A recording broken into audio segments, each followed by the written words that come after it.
Hey everyone, welcome to CVT Hindi medium. तो भाई आज हम जो चैप्टर पढ़ने वाले हैं वो बड़ा ही इंपॉर्टेंट चैप्टर है, बड़ा ही महत्वपूर्ण वो चैप्टर है। अब आप कहोगे मैम ऐसा क्यों? क्योंकि वहां से हमारे पास पूरे 5 नंबर के क्वेश्चंस काफी दफा पूछे जाते हैं। आज उसी चैप्टर को हम करने वाले हैं, राइट। कई बार 2-3 वाला भी पूछ लिया जाता है, but how does it matter? जब हमको पढ़ना है तो पढ़ना है, राइट। चलिए अब शुरू कर लेते हैं। आज का जो हमारा चैप्टर रहेगा वो रहेगा वंशानुगति और विविधता के सिद्धांत। क्या रहेंगे? वंशानुगति और विविधता के सिद्धांत हमारा आज का चैप्टर होने वाला है, ठीक है। पहली चीज तो ये कि जो भी चीजें हम ये पढ़ रहे हैं ये कहाँ है? ये हमारी आनुवांशिकी में आते हैं, जिसको हम कहते हैं आनुवांशिक विज्ञान भी कहते हैं। जीव विज्ञान की एक ऐसी शाखा, जीव विज्ञान की बेटा एक ऐसी शाखा, अरे ये क्या हो गया? शुरू में ही हो गया, चलो कोई बात नहीं।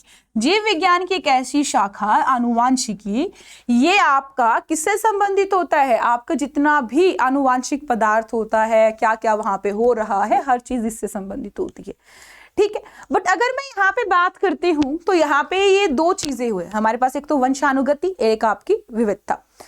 वंशानुगति क्या था कि भैया मान लो एक पेरेंट है, एक पेरेंट के जो फीचर्स हैं, जो उनके लक्षण हैं, वो उनके आगे आने वाली पीढ़ी में आए, दैट इज वंशानुगति, राइट। और उनके अंदर थोड़ा सा, क्योंकि एक महिला एक पुरुष भाई बहन तो कम से कम नहीं होते हैं अगर वो आपके शादीशुदा है तो, है ना, वो अलग अलग है। अब वो एक अलग फैमिली से है, महिला पुरुष एक अलग फैमिली से, उनका बच्चा एक नई ही ब्रीड बनता है, जो थोड़ा बहुत अपने मामा के से मिलता है, थोड़ा बहुत अपने दादा से मिलता है ना। और वो आपका आ जाता है विविधता। वो क्या आ जाता है?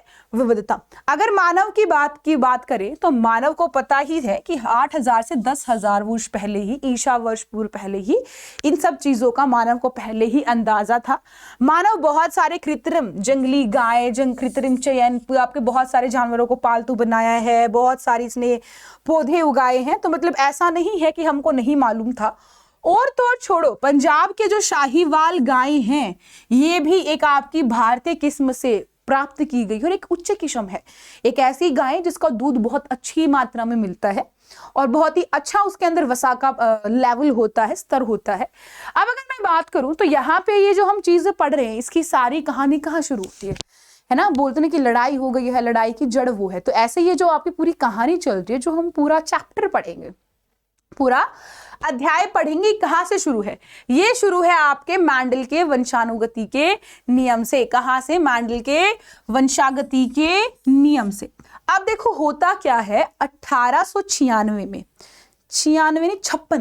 1856 के अंदर मेंडल काम करना शुरू करता है। और मेंडल काम करना शुरू करता है और अपना काम कम से कम 7 साल तक करता है, और 1863 के अंदर वो अपना कार्य कंप्लीट कर लेता है, लगभग पूरे 7 वर्ष तक, ठीक है। अब यहाँ पे वो जो 7 वर्ष थे, यहाँ पे क्या थे? यहाँ पे जो 7 वर्ष थे, ये 7 वर्ष बड़े ही इंपॉर्टेंट थे।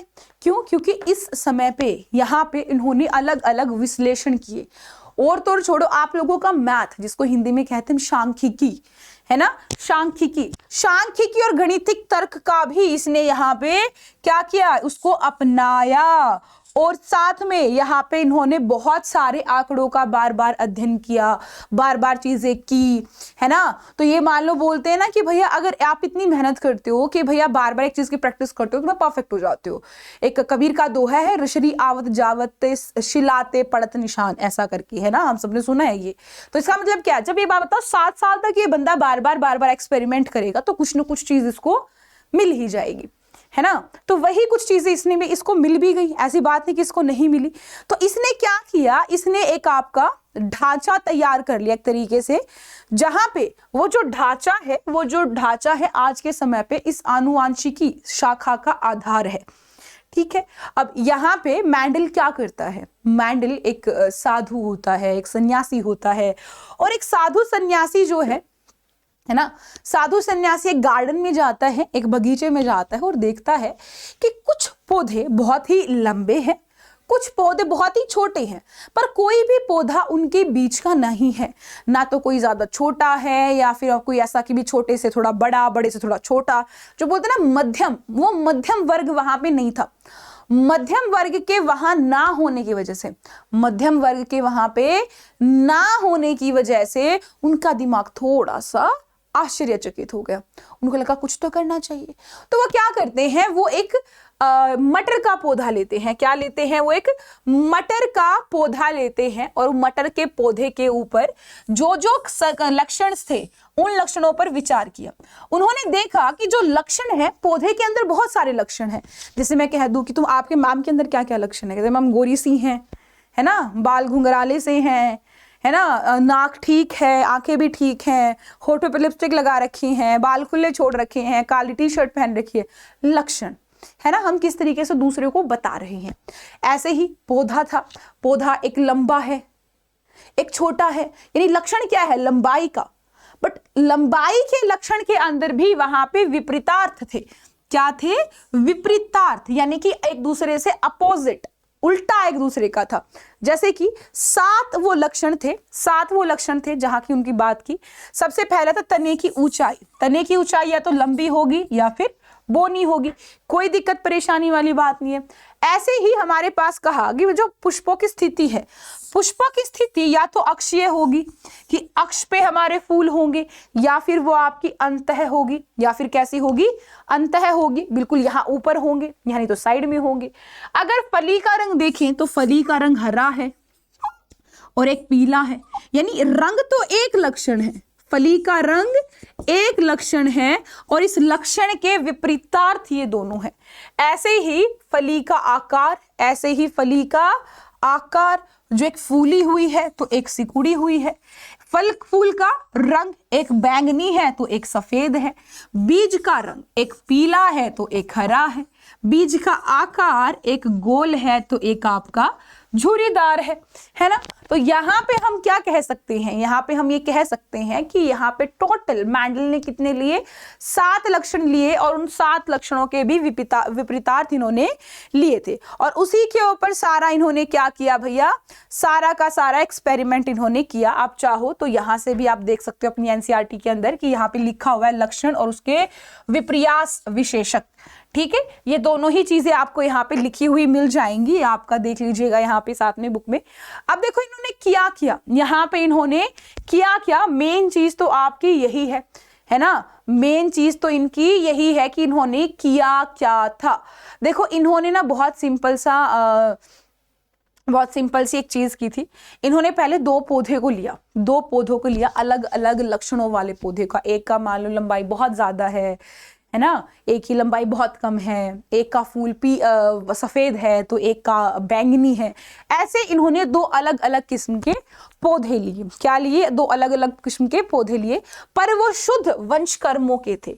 शुद्ध का मतलब है कि कल को पर्पल से पर्पल ही बच्चा आएगा, आप कहीं तक कितने ही आगे उनके बच्चे बना लो, वो पर्पल के पर्पल ही रहेंगे, बैंगनी के बैंगनी ही रहेंगे।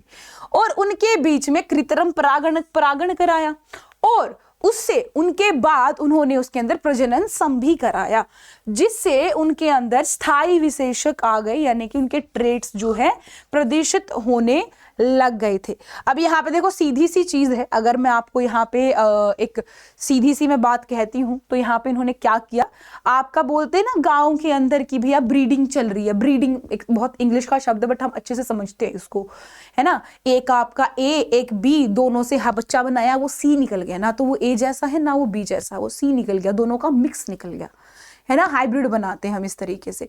ऐसे ही इधर होना है, बट यहाँ पे वो वाला गांव वाला सीन नहीं चलेगा, हल्का सा हटके होगा कि जो डोमिनेंट होगा, जो प्रभावी होगा उसका प्रभाव दिख जाएगा, जो प्रभावी नहीं होगा उसका प्रभाव नहीं दिखेगा।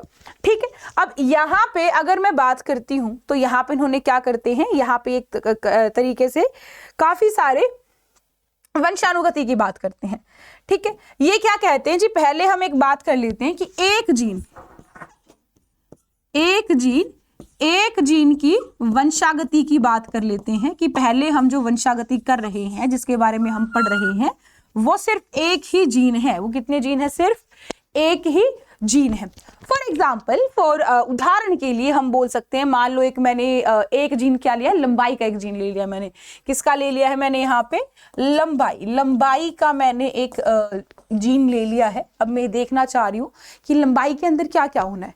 लंबाई के अंदर 2 चीजें हैं, या तो मेरा बहुत लंबा पौधा होगा, या तो बहुत लंबा पौधा होगा, या फिर मेरा एक बहुत ही बोना पौधा होगा, या फिर मेरा बहुत ही बोना पौधा होगा। अब क्योंकि ये दोनों कैसे हैं, शुद्ध वंशानुगति के हैं। कैसे हैं? शुद्ध वंशानुगति के हैं। तो यहाँ पे आपका मैं कह सकती हूँ कि अगर मैं बड़ा टी, अगर बड़े टी लिख रही हूँ तो इसका मतलब ये लंबे के लिए है। छोटे टी अगर मैं लिख रही हूं तो इसका मतलब है ये आपके बोने के लिए है। अब इन्होंने क्या किया, आपस में इनका हाइब्रिडाइजेशन, यानी कि आपस में इनका परागण करा दिया, इसका इसके साथ मिलन करा दिया, और वहां पे देखते हैं कि एक नई पीढ़ी हमारी आती है। तो हम देख लेते हैं, ये हमारे पितृ हैं, ये हमारे पितृ हैं, जहां पे एक हमारा बड़ा टोल टोल और एक मेरा यहाँ पे डोफ डोफ, यानी कि हमारा लंबा लंबा और बोने बोने की बात की जा रही है।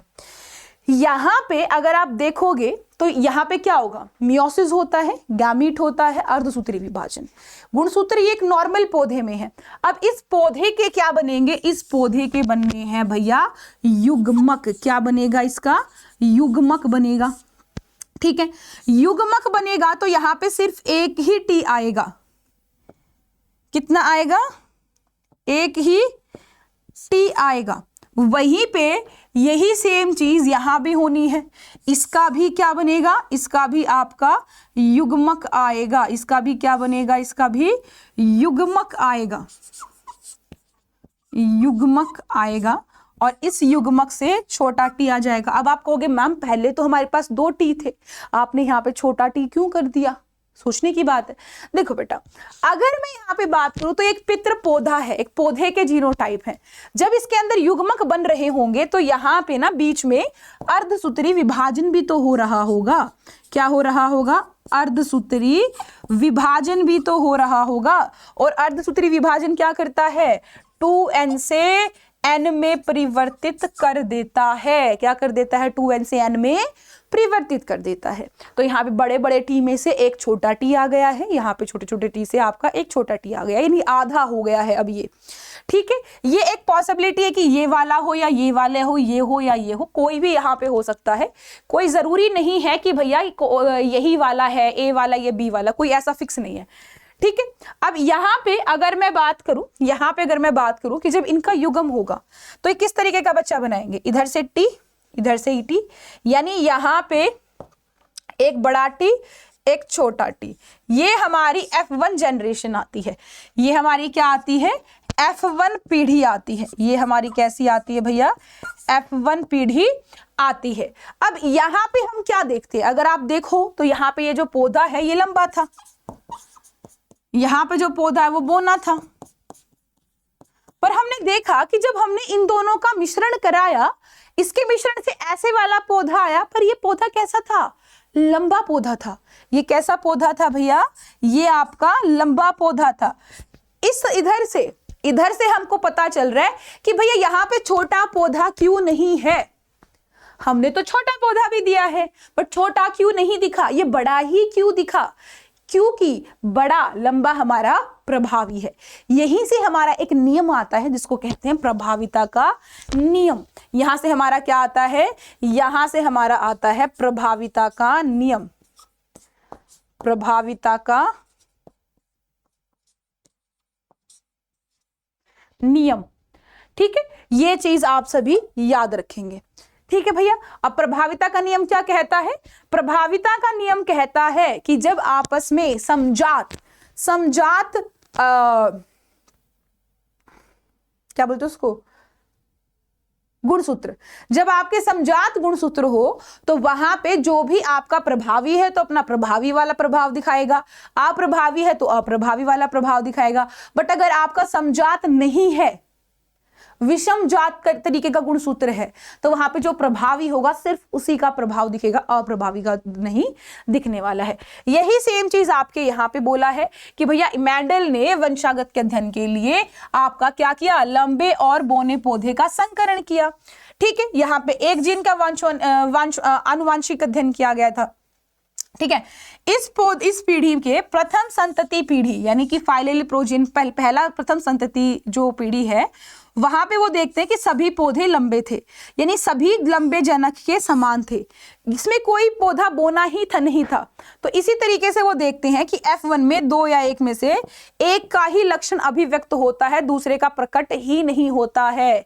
तो यहाँ पे क्या हुआ, यहाँ से हमारा नियम आ जाता है, और वो नियम हमारा कौन सा है, नियम हमारा है प्रभाविता का।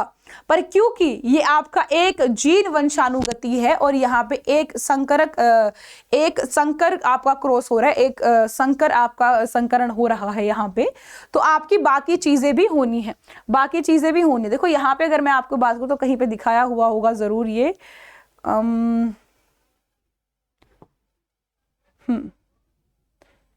बिल्कुल ये देखिए यहाँ पे लिखा भी है एक संकर क्रॉस। अगर मैं यहाँ पे बात करूं तो एक जीन के अंदर आपका एक संकर क्रॉस ही आता है,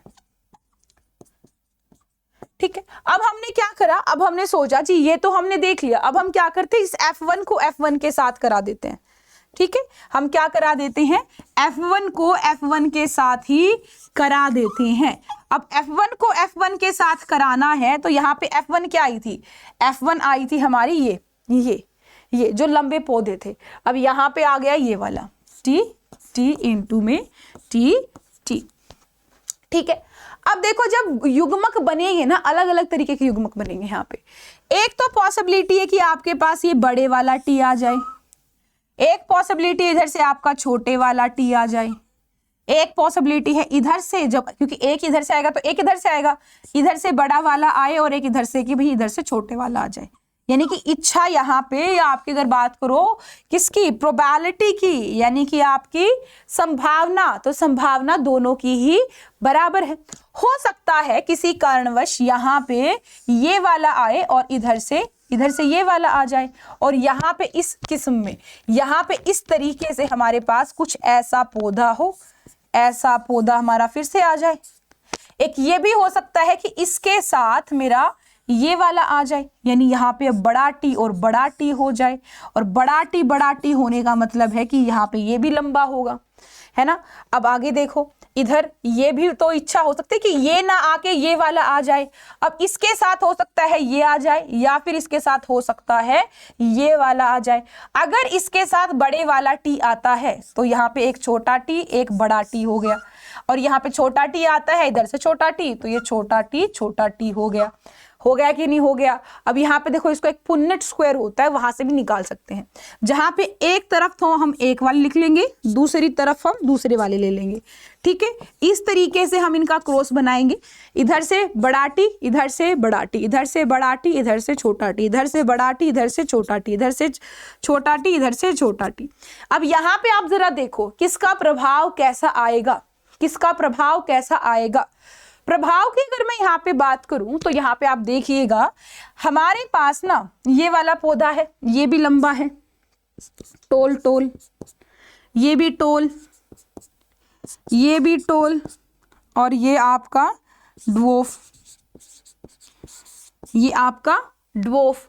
अब यहाँ पे इस प्रक्रिया में, इस चीज के अंदर क्या किया जाए, सोचने की बात है। यहाँ पे हम क्या कर सकते हैं, यहाँ पे हम कर सकते हैं, बिल्कुल कर सकते हैं जी, इनका जीनोटाइप और फिनोटाइप निकाल लेंगे हम, है ना। अब यहाँ पे देख पा रहे कि 3 तो हमारे पास टोल है, 3 तो हमारे पास लंबे हैं, है ना, और तो एक हमारे पास बोना है।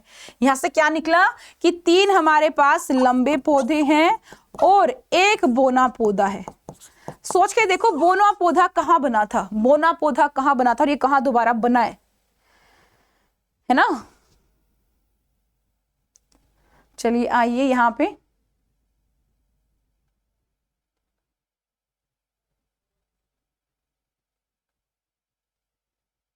देखिए यहाँ पे आपके पास एक चीज लिखी हुई है जो कि मैं आपको यहाँ पे कह रही थी कि 3 लंबे पौधे हैं, एक बोना पौधा। ये देखने में ऐसे कायिकीय ऐसे, तो इनका कायिकीय गुणसूत्र क्या हो जाएगा, ये हो जाएगा जब F1 के अंदर केवल जनकीय लक्षण प्रकट होते हैं, केवल जनकीय लक्षण प्रकट होते हैं, जबकि F2 पीढ़ी में दोनों विशेषक 3:1 के अनुपात में मिलता है। विपरीत विशेषकों में F1 और F2 स्तर पर किसी प्रकार का सम्मिश्रण नजर नहीं आता है। मतलब सोचने की बात है, ऐसे कैसे हो गया जी, हमने पहले यहाँ पे क्या लिए थे, 2 बड़े बड़े पौधे लिए थे, एक लंबा लिया था तो एक छोटा लिया था, यहाँ से हमारा TT आया, इसके साथ हमने फिर TT कर दिया।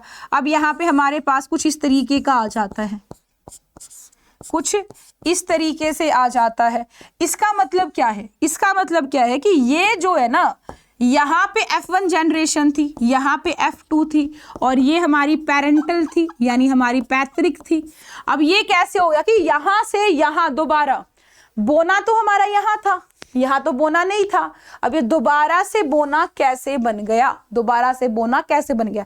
इसका मतलब क्या है कि यहाँ से जो आपका युग्म सूत्र आया होगा या जो भी युग्मक आया होगा वो यहाँ पे इसके साथ अटैच नहीं होता है, वो इसके साथ जुड़ा नहीं रहता है। ये चीज आपको याद रखनी है, वो उससे पृथक हो जाता है।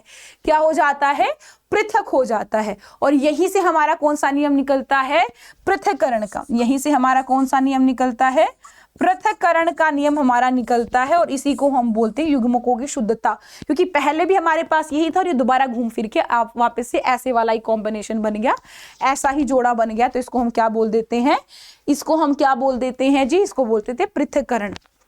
ठीक है, यही सेम चीज यहाँ पे है। अगर आप इसको पढ़ोगे तो आपको बहुत अच्छे से अभी नजर आएगा, बहुत अच्छे से आप इसको देखोगे। ठीक है,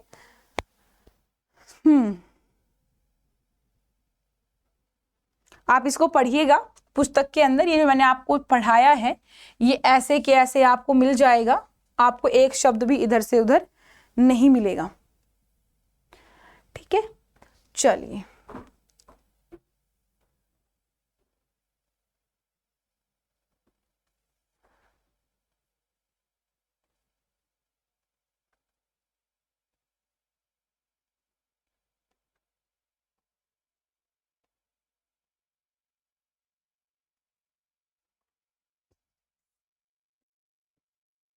चलिए यहां से हमारे पास एक नियम आता है जो है प्रभाविता का नियम। यहीं से एक जीन से ही याद रखना, जो हमारे पास एक जीन का आगे वंशानुगति जो हो रहा है वहां से एक से ही हमारे कितने हो रहे हैं? एक से ही दो नियम आए हैं। पहला नियम हमारा कौन सा था? प्रभाविता का नियम, प्रभाविता का लॉ ऑफ डोमिनेंस, जहां पे लक्षणों का निर्धारण कारक नामक विविक्त डिस्क्रीट इकाई द्वारा होता है।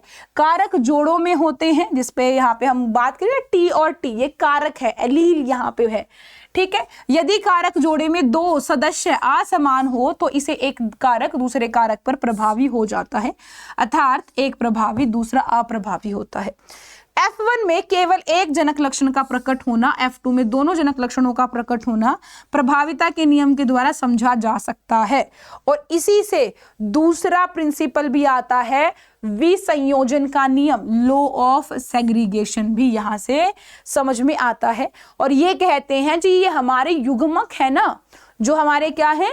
युग्मक है, जो हमारे एलील है, वो आपस में घुलते मिलते नहीं है, वो आपस में मिक्स नहीं होते हैं, वो बल्कि एक दूसरे से इंडिपेंडेंट, स्वतंत्र रहते हैं।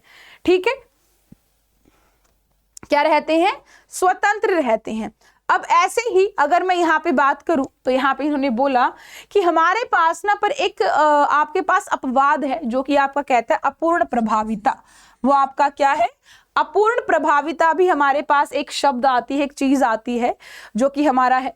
देखो एक पौधा होता है, एक पौधा होता है जिसका नाम है स्नैपड्रैगन। क्या नाम है जिसका? स्नैपड्रैगन। स्वान पुष्प की बात यहाँ पे की गई है। किसकी बात की गई है जी? स्वान पुष्प की यहाँ पे बात की गई है कि जो स्वान पुष्प होता है उसके अंदर एक तो लाल होता है फूल, एक दूसरा श्वेत होता है फूल। ठीक है, बट जब इन दोनों का जैसे मैंडल ने किया वैसे ही परागण कराए तो F1 के अंदर आपका पीला गुलाबी फूल आता है। इसका मतलब क्या है? इसका यहाँ पे गुलाबी फूल आने का मतलब ये है कि यहाँ पे जो प्रभाविता है वो हमारी अपूर्ण है। वो हमारी कैसी है? अपूर्ण है, वो पूर्ण नहीं है। ये चीज हमको याद रखनी है। ठीक है,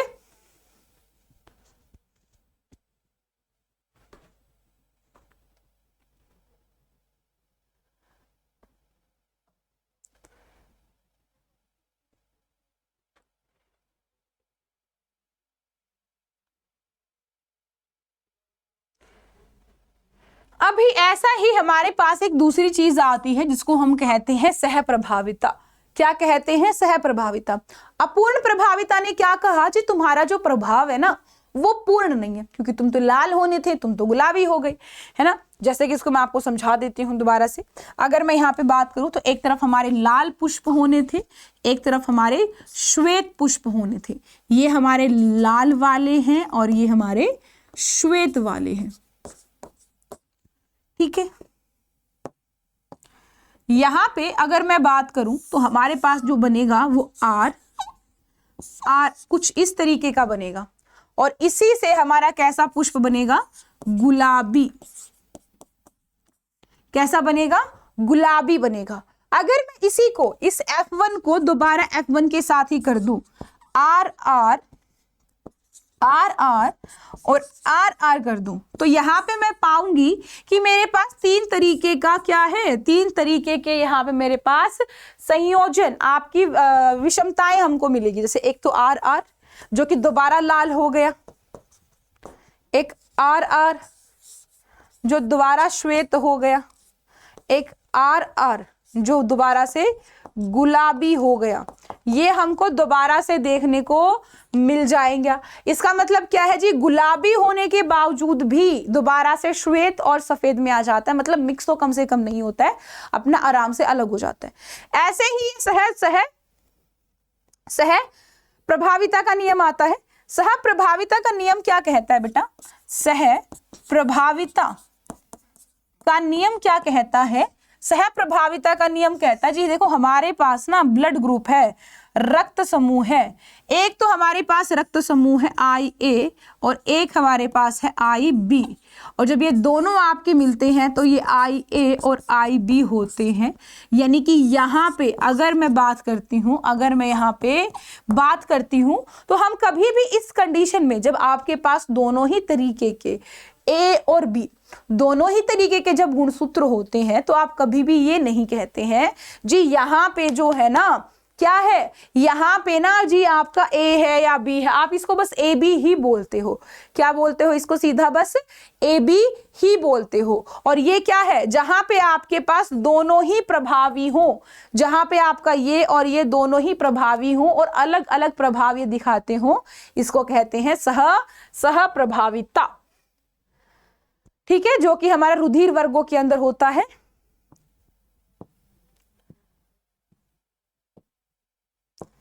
ये आप पढ़ लीजिएगा, सारा बहुत क्लियर हो जाएगा। अब उसके बाद हमारे पास आता है क्या, दो जीनों की वंशागति, कि अब की बार हम जो जीन भेज रहे हैं जी वो कितने हैं, वो दो हैं। वो कितने हैं, वो हमारे पास दो हैं, एक न आधा, कितना है, पूरा पूरा दो हैं।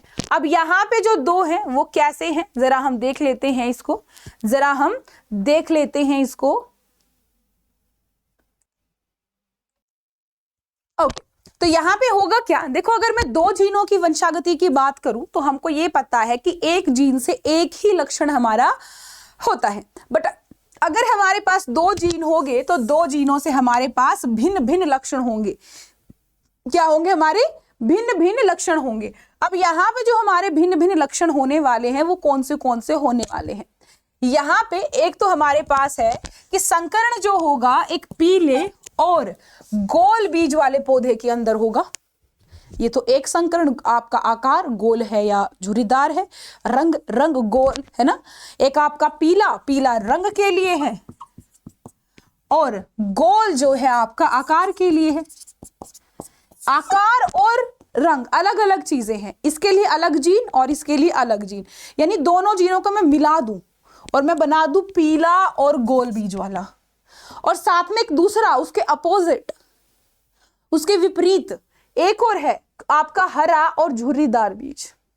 इन दोनों के लिए मैं क्या करूं, इनका संकरण मैं करा दूं, तो उधर जो हमको मिलेगा, उधर वो हमारा क्या मिलेगा, दो जीनों की वंशानुगति का नियम हमको मिलने वाला है। ठीक है, कुछ इस तरीके से अगर आप देखो तो यहाँ पे हमको ये पता है बहुत ही अच्छे से कि जो हमारी जनक पीढ़ी है वो कैसी है, गोल है ना। तो उसके लिए आर आर लिख दिया, पीली है तो वाई वाई लिख दिया। सीधी सी बात है, आपका जब युग्मक बनेगा तो अर्धसूत्री विभाजन होगा, तो इसीलिए इनमें से सिर्फ एक आर आएगा और एक दूसरा वाई वाला आपका यहाँ पे आएगा। ठीक इसी तरह से आपका झुर्रीदार है, जहां पे आपके पास छोटे आर और आपके पास छोटे वाई है, और इससे जो आपका यहाँ पे युग्मक बनेगा वो ऐसे वाला बनेगा। अब जब इन युग्मकों से हम एक नई पीढ़ी बनाते हैं, एक जब हम F1 पीढ़ी बनाते हैं तो वो गोल और पीली हमको मिलती है। अब इसका मतलब क्या है कि यहाँ पे पीढ़ी ही हमारी गोल पीली है गोल पीली है, इसका मतलब है कि हमारा गोल और पीलापन ये हमारे प्रभावी हैं। ये हमारे कैसे हैं? प्रभावी हैं। ये हमारे प्रभावी हैं, ये चीज आप याद रखेंगे, ठीक है। ऐसे ही अगर मैं यहाँ पे बात करती हूँ, ऐसे ही मैं यहाँ पे बात करती हूँ कि मैं अब इस F1 का आपस में ही स्वपरागण करा देती हूँ। क्या करा देती हूँ? इसका आपस में ही स्वपरागण। तो यहाँ से आपके पास कुछ चांस आते हैं। हो सकता है, देखो ये चांस सीख लो, ये चांस बहुत जरूरी है आप लोगों के लिए समझने, कि जब हमारे पास ये है कि जी R R Y Y था तो इधर से RY आया, है ना, और यहाँ पे हमारे पास R R Y Y था तो यहाँ से मेरे पास RY आया, यहां से क्या आया? RY आया। यहां से सीधी सी बात है यही आएगा, बड़ा R छोटा r बड़ा Y छोटा y, है ना। अब यहां से आपका फिर स्वपरागण आप कर रहे हो, यहां से दोबारा स्वपरागण ये कर रहे हो, तो यहाँ पे बहुत सारे चांसेस है। हो सकता है इनमें से ये वाला R आ जाए, और हो सकता है इसके साथ ये वाला R आ जाए, है ना। और इधर से भी अगर मैं बात करूं, हो सकता है इसके साथ ये वाला y आ जाए, और हो सकता है इसके साथ ये छोटे वाला y आ जाए, है ना। तो आपके पास एक निकल जाता है जी, इस r के साथ ये भी हो सकता है, इसके साथ ये भी हो सकता है, और जरूरी थोड़ी यही हो, इसके साथ ये हो सकता है, इसके साथ ये हो सकता है। तो इसी हिसाब से हम यहाँ पे गैमीट बनाते हैं, युग्मक बनाते हैं, और उस युग्मक से एक प्रॉपर क्या बना लेते हैं? शीट बना लेते हैं, एक पुनेट स्क्वायर हम बना लेते हैं, जहां पे हम पाते हैं जी हमारे पास जब इन्हीं युग्मकों का हम क्रॉस कराते हैं, यहाँ पे हमारे पास बहुत सारे पीले, है ना, और बहुत सारे पीले और गोल जो सबसे ज्यादा थे वो हमको मिलते हैं। साथ में हमको पीले, जो कि आपका हमने लिया ही नहीं, झुर्रीदार हमने पीला लिया ही नहीं, बट फिर भी झुर्रीदार पीला हमारे पास आ गया, है ना।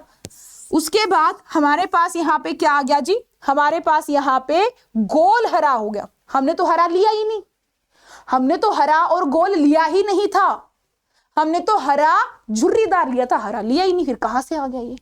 इसका मतलब क्या है कि ये हरे वाला जो जीन है और जो गोल वाला जीन है, जरूरी नहीं है ये आपका पीले के साथ ही रहेगा, नहीं, हरे के साथ भी आ सकता है, और एक हमारा हरा वैसा भी आ जाएगा जैसा पहले था, राइट। तो इसका मतलब क्या है? यहां से हमको ये पता चलता है कि हमारे पास यहाँ पे जो भी है वो कैसा है? स्वतंत्र अपव्ययन है। क्या है भैया?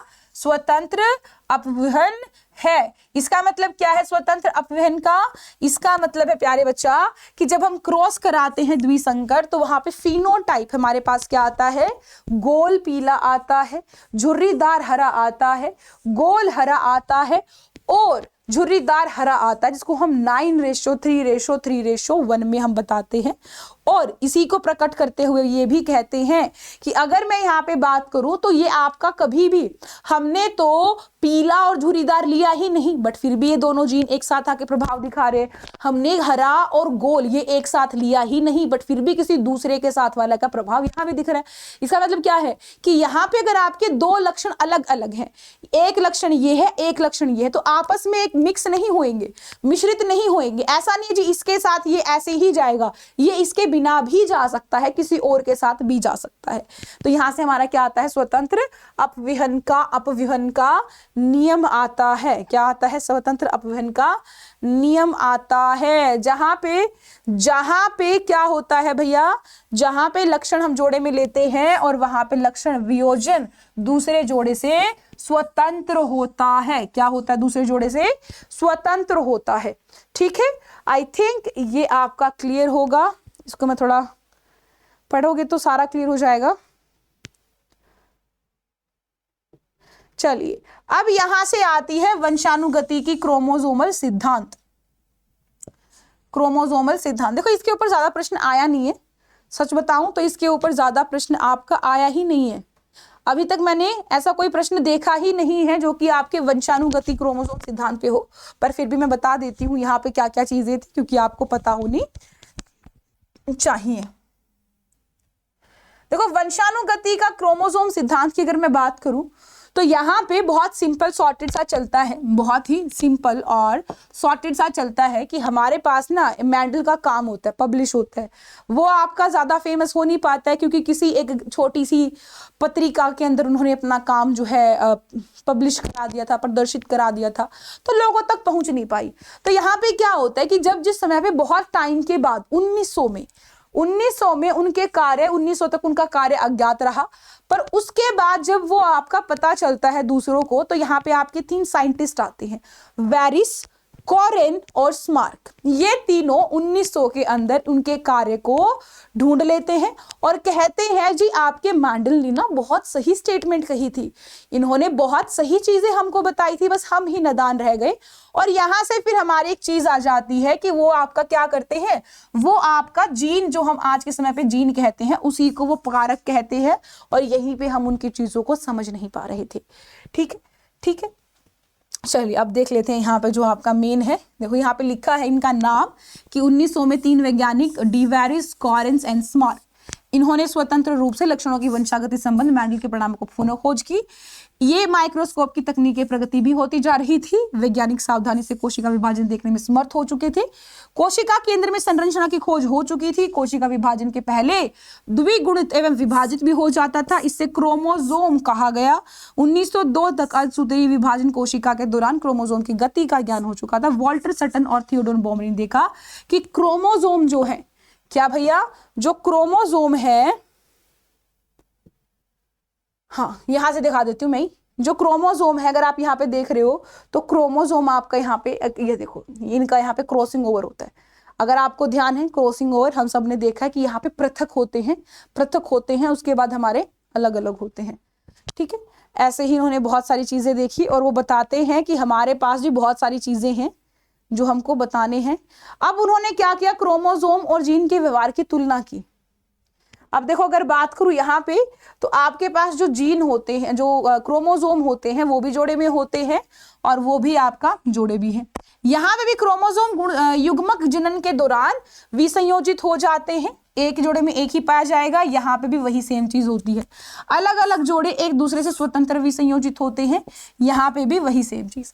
यानी कहने की बात है कि मेंडल ने और सटन एंड बोवरी ने कही तो एक ही चीज थी, बस शब्दों का हेरफेर ज्यादा रहा यहाँ पे।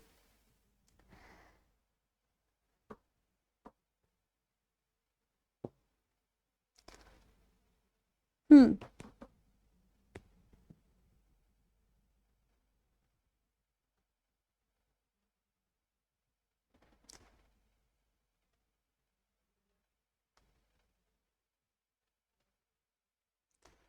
चलो अब जो इसी से आपका वंशागति का क्रोमोसोमाद और सिद्धांत भी दिया गया। इसी का स्पष्टीकरण करने के लिए मॉर्गन ने फल मक्खियों का अध्ययन किया और इन्होंने पाया कि हमारे पास जो मधुमक्खी है वो तो बहुत छोटे चक्र की होती है, उनका जीवन चक्र बहुत छोटा होता है, 2 सप्ताह का ही होता है। साथ में विविधताएं भी काफी सारी है उनके अंदर। अगर आपके नर और मादा को हमको पहचानना हो तो बहुत ही आसानी से हम उसको पहचान सकते हैं, ऐसा नहीं है कि हमको बहुत जोर लगाना पड़ेगा। और यहीं से हमारे पास एक आपका आता है सहलगनता और पुनर्संयोजन। सहलगनता क्या होता है, सहलगनता होता है जब आपके दो जीन भौतिक रूप से जुड़े हुए हों। 2 जीन क्या हो, जब आपके भौतिक रूप से जुड़े हुए हों तो उसको बोलते हैं सहलगनता। अगर किसी के डीएनए के अंदर, किसी के जेनेटिक मटेरियल के अंदर कुछ नई चीज आ जाती है तो उसको कह देते हैं पुनर्संयोजन। ठीक है, जैसे कि हम मियोसिस के अंदर क्रॉसओवर पढ़ते आए हैं, है ना, अर्धसूत्री विभाजन में क्रॉसओवर, एक बाजू ऐसे अटैच होती है फिर बाद में ऐसे होके फिर अलग हो जाती है, यानी वो एक दूसरे की बाजुओं को से घुमा के पलट के एक्सचेंज करके ले जाते हैं, है ना। तो वो आपका रिकॉम्बिनेशन दिखाता है। वो आपका क्या दिखाता है जी, रिकॉम्बिनेशन। यहाँ पे एक एक नंबर के अंदर 2 का नंबर पूछ लिया जाता है तो इसको आप याद कर लेंगे।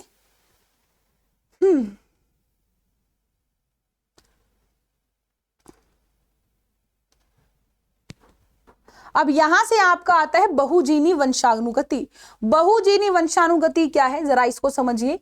देखो नाम से ही पता चल रहा है बहुजीनी वंशागति। जीन कितने सारे हैं, बहुत सारे। बहु कितने सारे हैं, बहु बहुत सारे जीन्स हमारे हैं। जहां पे अगर मैं बात करूं तो जहां पे आपका बोला कि पुष्प का रंग या तो बैंगनी होता है या सफेद होता है, ये हमको मालूम है ना। ऐसे मनुष्य के अंदर केवल लंबे और बौने व्यक्ति दो तरीके के होते हैं, परंतु अगर हम हमारी बात करें तो हमारे अंदर एक बीच का मध्य वर्ग भी मिल जाता है, जो ना तो ज्यादा लंबा ना ज्यादा बोना हो। ठीक है, अब यहाँ पे केवल लंबे और बोने के दो विभक्त स्पष्ट विकलित दृष्टिगत नहीं होते हैं, परंतु हमें ऊंचाई लंबाई के सभी संभावित परास मिलते हैं। इस विशेषक सामान्यतः 3 अथवा अधिक जीनों द्वारा नियंत्रित होता है, इसीलिए इसको बहुजीन लक्षण कहते हैं। ठीक है, बहुजीनी के अंदर जैसे कि हमारा त्वचा का रंग, मानव की त्वचा का रंग एक ऐसा उदाहरण है जो कि आपका बहुजीनी उदाहरण है।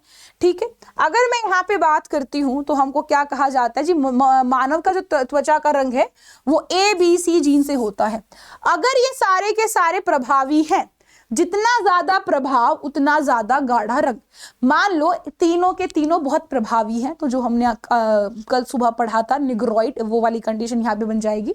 अगर कम कम प्रभावी अप्रभावी रहेंगे तो हमारे क्या रहेंगे, हमारा उतना ही कम हल्का रंग हमारा बनता रहेगा। ठीक है, और इसी को हम क्या बोलते हैं, बहुजीनी। अब इसके बाद हमारे पास अगला जो आता है वो आता है बहुप्रभाविता। क्या आता है, बहुप्रभाविता। बहुप्रभाविता का काफी दफा पूछा जाता है, तो आप लोगों के लिए काफी इंपॉर्टेंट है, काफी मैं कहूँ इंपॉर्टेंट है, बहुत ज्यादा इंपॉर्टेंट है। बहुप्रभाविता यानी बहुप्रभाविता, बहुत सारे प्रभाव एक ही जीन से क्या हो जाएंगे, बहुप्रभाविता हो जाएंगे। अब जैसे कि हमारे पास कुछ ऐसे जीन भी होते हैं जो एकल जीन होते हैं और अनेक दृश्य प्रारूप क्या करेंगे, ये आपके, हाँ बिल्कुल। अगर मैं बात करूं तो यहाँ पे आपके पास एक फिनाइल कीटोमेर व्याधि एक इसका एग्जाम्पल हो जाता है, उदाहरण हो जाता है। जैसे कि आपका फिनाइल एलेनिन हाइड्रोक्सीलेज एक एंजाइम होता है जो इसके लिए उत्परिवर्तन के लिए उत्तरदायी होता है। यहाँ पे होता क्या है, देखो आप इसको जरा समझिए। अगर आप इसको समझोगे तो ये बहुत ही आसानी आपके लिए रहने वाली है। बहुप्रभाविता की हम बात कर रहे हैं। देखो हमारे पास ना एक जीन होता है, वो जीन एक एंजाइम बनाता है। इस एंजाइम का एक काम है, इस एंजाइम का काम ये है कि हमारे शरीर में ना एक फिनाइल एलेनाइन अमीनो एसिड होता है।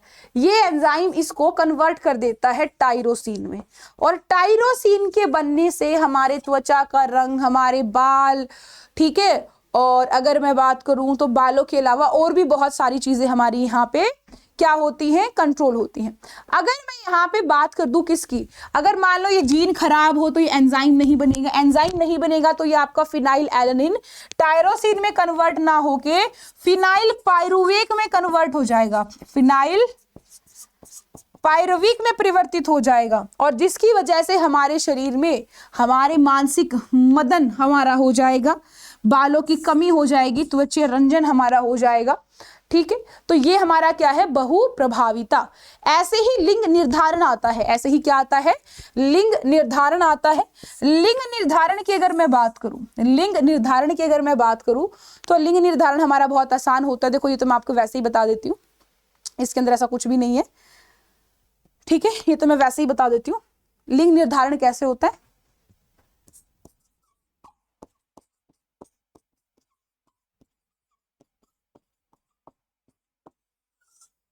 देखो अगर मैं लिंग निर्धारण की बात करती हूं तो हमको ये पता है कि मानव के अंदर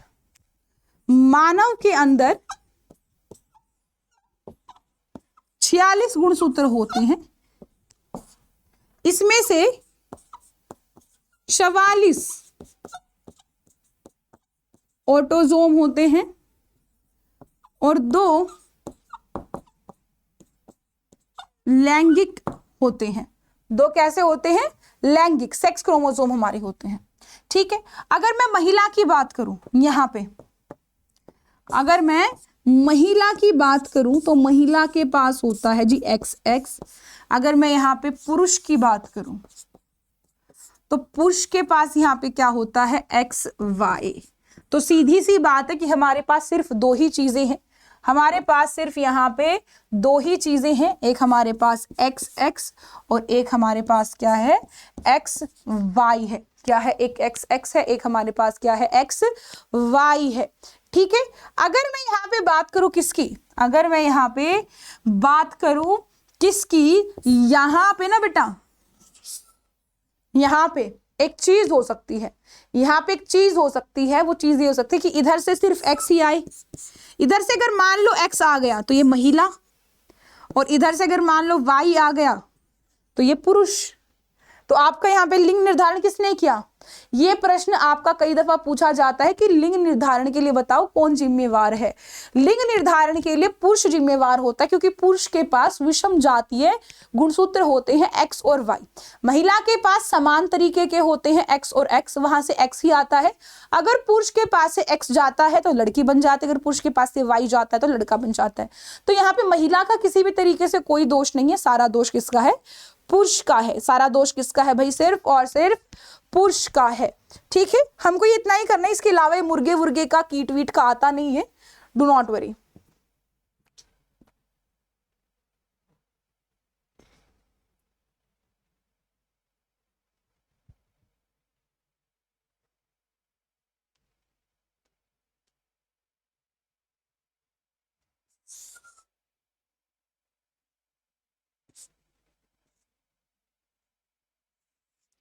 अब हमारे कुछ रोग हैं, जो कुछ मेंटल विकार हैं, उनके बारे में हमको पढ़ना है ताकि हमको समझ आ जाए। तो सीधा शुरू कर लेते हैं हम हीमोफीलिया से ही, क्योंकि इनसे कई बार पूछ लिया जाता है रोगों से कि किससे क्या होता है। आपका ज्यादातर तो जो पूछा जाता है, सबसे ज्यादा जो पूछा जाता है वो पूछा जाता है आपका डाउन सिंड्रोम, टर्नर सिंड्रोम, क्लेनफेल्टर, ये बहुत कम पूछे जाते हैं।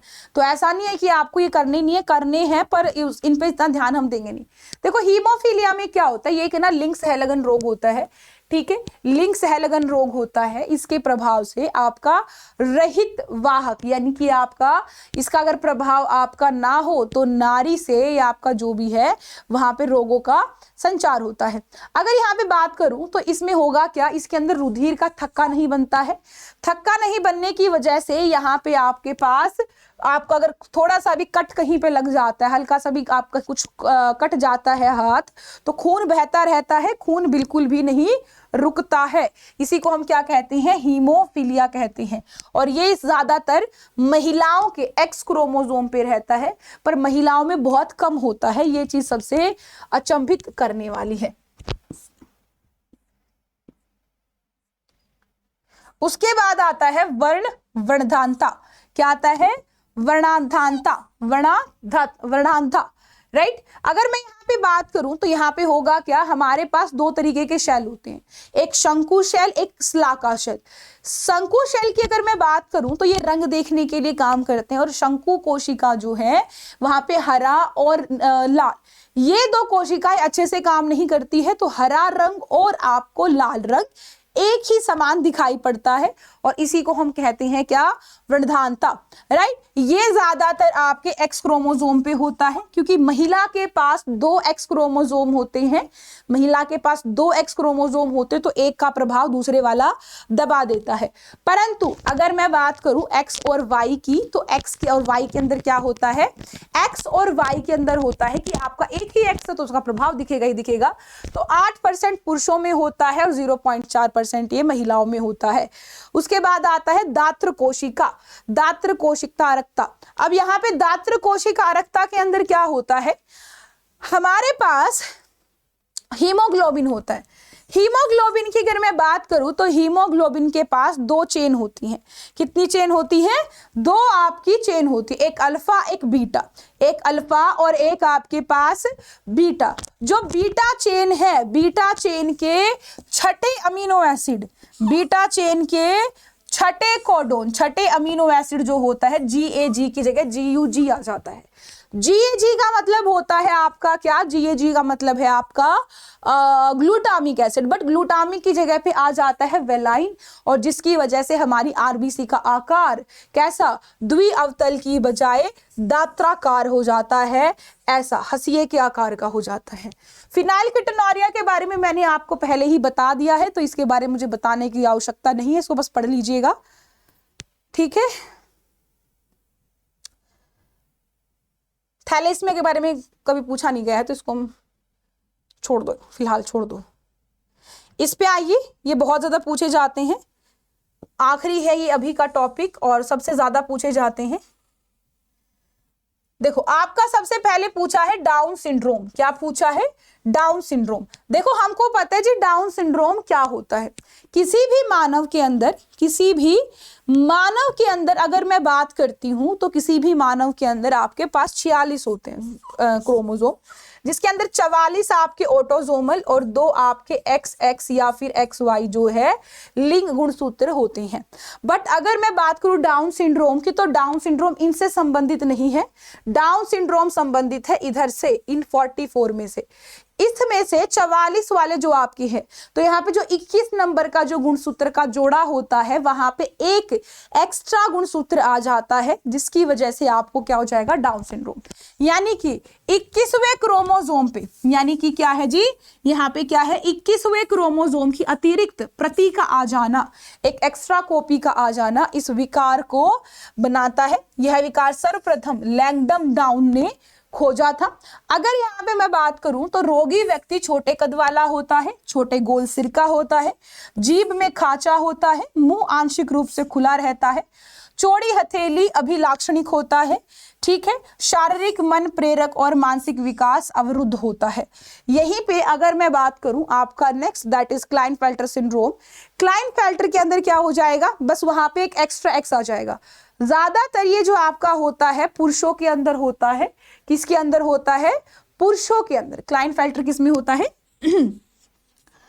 पुरुषों में होता है, और यहां पे आपके पास क्या हो जाएगा, XXY हो जाएगा, और XXY की वजह से गायनेकोमेस्टिया अर्थात स्त्रीवत पुरुष वक्ष का वर्धन भी हो जाता है।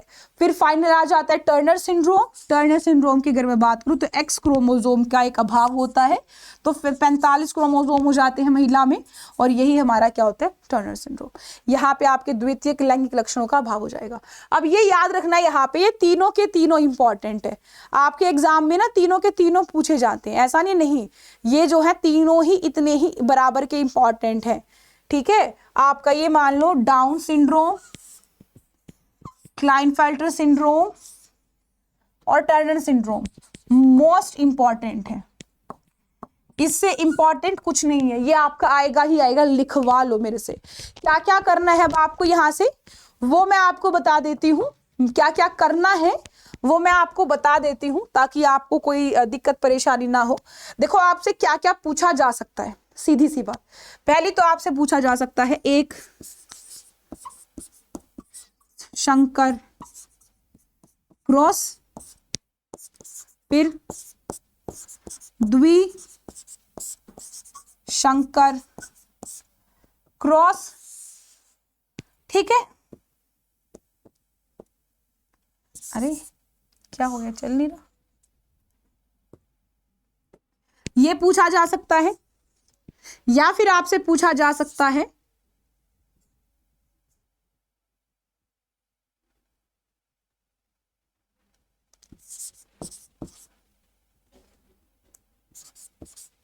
मेंडल के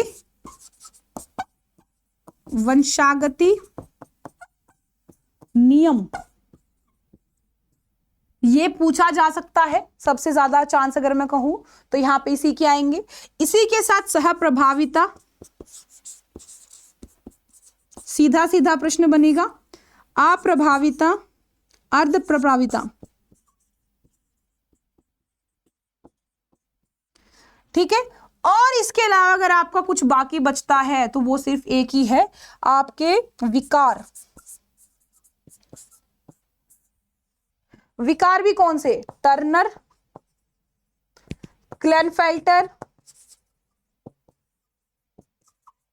और डाउन, इनके बारे में आपसे प्रश्न पूछा जाएगा, तो आपको ये चीज याद रखनी है कि सबसे इंपॉर्टेंट है, सबसे ज्यादा पूछे जाने वाले प्रश्न है आपके, इनके ऊपर ध्यान दे लोगे तो कुछ भी दिक्कत या कुछ भी परेशानी आपकी नहीं होने वाली है। अभी के लिए इतना ही। Good bye, have nice day and see या।